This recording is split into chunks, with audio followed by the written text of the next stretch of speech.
halkan aan ku suganayo bartamaha magaalada Burco haddaba Burco maxaa ka dhacay waxa saacadihii ugu dambeeyay hadalhayn badan dhaliyay gaarigan iga dambeeya oo ah taalo cusub oo shalay laga sameeyay magaalada Burco gaarigan ayaa la sheegay inuu ahaa gaariga ugu horreeyay oo kooxda Aslam ama halgamayaashii Aslam ay sameystaan ay ku dagaalamaan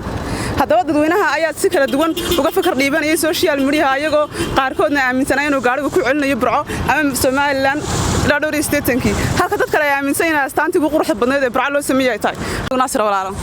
walaalo waxaan ku soo dhaweynaya Burco media su'aashan galabta ku weydiinay xoraan sac waxaan iga dambaysaa astaantan cusub oo shalay lagu soo kordhiyay magaalada Burco walaal soo arkaysaa astaantan gaariga wallahi astaantan horta waa Aslam gaariga ugu horreeyay ka bilowday baa la yiri duniduna inay hore u socoto weeyii dhowr iyo 30 sano kadib in gaari meel la saaro la yiraahdo waa beeriga dagaalami jirnay waa laga soo gudbay 2015 baa la marayaa Aslamna de waxay ahayd niman soo halgamay oo dalka u soo dagaalamay madaxweynayaashii Aslamna way soo mareen ka soo midka aha inay dadkaas oo kale xuquuq gaar ah u sameeyaan bay ahayd naafuubay laakiin in dadka wax baranaya ee aqoonta leh jaamacadaha dhiganaya iyo bilicda magaalada hadeer fooqan oo kale kama xishoon international hotel baa laga marka waxaan oo kale laga hortaago 80 kilo isticmaaliyay te horumarkay ayay ka hor imanaysaa maxamed abiib oo kale waa kala amaanba kama jiro waxay cadeynaysaa qori bay markiiba saareen waa xildhibaan qaran xaq buu leeyahay inuu sheego meesha aan amaan ka jirin waxay reer Burco inay yiraahdaan madaxweynaha security iyo wax walba gobolka in loo tayeeyo in laakiin markii maxaa iska surma te waa laga yiri wacan yahay marka dalka ardaydu jaamacadaha dhigteen 2015 baa la marayaa gaari meel la suro la yiraahdo waxa suuqii dhowr iyo 80kii horta dadka suraya dadka aqliyadooda ku ciyaarayaan iyo ardayda jaamacadaha dhiganaysa dadka aqoonta leh waxa loo baahan yahay wax qabad horumo socod dalkii la xorey inaga haysana cidalkooda la qaadaysaana ma jirto qaatuma state ba dhulbaanta tuuladoodii ku hoostay qof Soomaaliya hagaagi mayso Soomaaliyaba noqon mayso marka wax allaale wuxuu inoo soo kordhinayo aanu garan maayo waa dib u dhacban aaminsanahay in waxaas oo kale aan dadka la horkiinin dadka qalbiyadooda aan Aslamta iyo waxa laga gelin aan waxay dhacay la xasuusin in hore loo socdo waayo dad baan Aslamba ku qanacsanaynte Samaroon baa kula joogta dhulbaanta kula jooga gudabiirsi baa kula jooga gabooya kula jooga dadka noocaas oo dhan baa kula jooga 1991 baynu Aslam tuurna Somaliland la yiraahdo inuu samaysan oo 60kii ictiraafku Ingiriisku siiyay markii horena inaga la waalano xamar la aadnay iminkana la soo noqono dalkeena inaga haysana dhaqaalaha dalka yaalaana maanta maalin ka badan yahay berigi Soomaaliya 18 warshadood lahayd maanta ka tayo badan tahay wadanku ka tayo badan yahay waayo cashuurta qaadka iyo sigaarka iyo wax walba dadka bada waa la baadha dawladdu waxa inay ka tayayso weeyii laakiin waxaan oo kale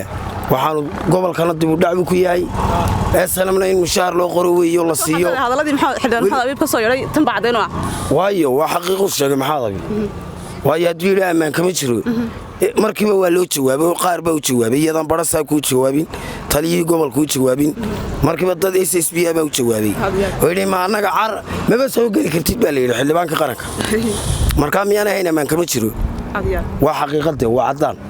mar hadii xildhibaankii la leeyahay ma soo gali karo gobolka yaa xildhibaanku aniga uu metelaa kaboor ma joogana waa metelaa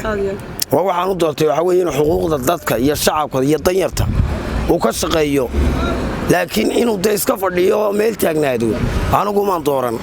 xaq buu leeyahay wax kasta uu metelaa aniga maxaa dabiib aad maasantay walaal hayo walaal soo dhawaad magacaaga wandhowi waxaan arkaynaa saacadii u dambeeyay astaantan cusub lagu soo kordhiyay magaalada Burco saad arkaysaa adigu kolay rayhaanteeda haddaan ka hadlo intan garanayo dhulkan aad arkaysid ee hadda aad ka dhexalaysid waxaan isagoo dhul burbursana oo daaruus ka burbursan yihiin meel kastaaba ay kharaabada tahay iska burbursan dadkan aad arkaysid hadda halkan ku sawiran Axmed Silaami baa ka garanaya oo inta kala garan maayo bal wixii kale idinka dadweynaha weydiinaynaa dadkana waxaan leeyahay in bal nabadda horta la ilaashado wixii horena laga digtoonaado kulata astaantan cusub Burco lagu soo kordhiyay Burco horumar u tahay mise kulata dib u dhac tahay tani horumar bay u tahay oo waxay ka digaysaa wixii hore dhacay inaanay dib u dhicin waayo qofka wixii hore soo sameeyey markuu arko wuxuu xasuusanayaa murugiyo waxbuu iska xasuusanayaayo wuu ka digtaanoonaya wixii hore intaasun bay u tahay waa muhiimtaas adeer magacaaga deeq baan deeq qaadan maxamuud bale deeq qaadan aad baan ku soo dhaweynaya su'aashan ku weydiin xoraansa ee bal astaanta naga dambayso shay lagu soo kordhiyay magaalada Burco sadarkiisa adigu astaantan Burco lagu soo kordhiyay horta marka ugu horeysa horraameed dadkan oo ay dhaleen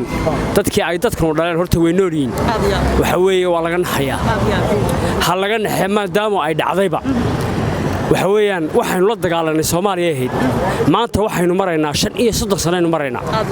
in dib leeyno celiyo ma hayeen hore leeyno walaaba wanaagsan waxaan ka codsanayaa ninkii halkan baasha ka taagay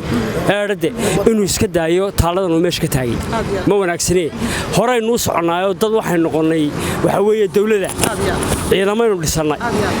security baynu leenahay madaxweynayaal baynu soo maray cid walba waynu leenahay waxaan anigu jeclaa oo aan anigu arkay dad ka dhintay ee meesha lagu soo sawiray ee dhintay dadkii ay dhaleen horta weynu wada nooliyeen nin walba uu ka naxaya oo badbayda ka tageen qof kasta markuu sawirkii aabiyo 60 ka dhintay meesha ku arko wuu ka naxaya mid kale waxaan leeyahay waxa weeye raggii SNM ee wadanka u soo dagaalamay wax dhintay iyo wax noolba la xuso ninkana kuleyba marka saa u sii eegana ninkana waxyaalo fara badan oo dadka ka dadnaa iyo dadka tusay ayaan anigu isiri ninkaasaan sameeyay qaar baa curyaamiina qaar baa reerahoodii maanta ay wada baqteeyaan qaar baa gidaarada waxa weeye ku waashayba qaar baa markii ay waraabayaal cuneen markii ay arkeen inaan cidiba u soo jeedin marka waxaan ka codsanayaa madaxweynaha dalka imka qabsaday inuu dadka hoos eego Soomaaliyana waliba Soomaaliyana su'aalood baan leeyahay marka ugu horeysa horraamid horta dad kala go'ay bayna waanaynu dagaalanay idinkuna dawlad baan dhisay aniguna dawlad baan dhisannay waa nimayo naamaan galiya magacaygu Axmed Maxamed Cabdi Cali Axmed walaal Burco Media ku soo dhaweynay su'aasha waxa qoraansa bal astaantan cusub Burco lagu soo kordhiyay aragtidaas aad aragtaa aragtidayda aad iyo aad bay horta u fiican tahay astaantan mujaahidkii meesha kala baxay 3 imika uu nooli waa ninka saaray wala mustaahid salaxan waliba in lagu eego maaha in wax laga qabto meesha la qurxiyo ilaa soonaha dhan la wada xidho oo magaciisa mujaahidiinta kale dalka iyo dadkaba u soo halgamay taariikhdooda lagu muujiyo raygaas qabaanigu su'aal kale bal qabta fikirka wada aaminsantahay wada raacsantahay waan dhaasanahay markaa waxaan leeyahay afarleedina waan yar tuuraaye bal in yarna waan ku dayi doonaa markaa waxaan leeyahay sanadkii wacnaaye 91dii soo hoyna guusha kolku sanacoo qaybsamay kala guurina saxalkii dhaaxaan samraynoon sugaynay calane sabadoo barwaaqaa Soomaaliland timi saatirkaan ku mahadsa ciidayda saaca leh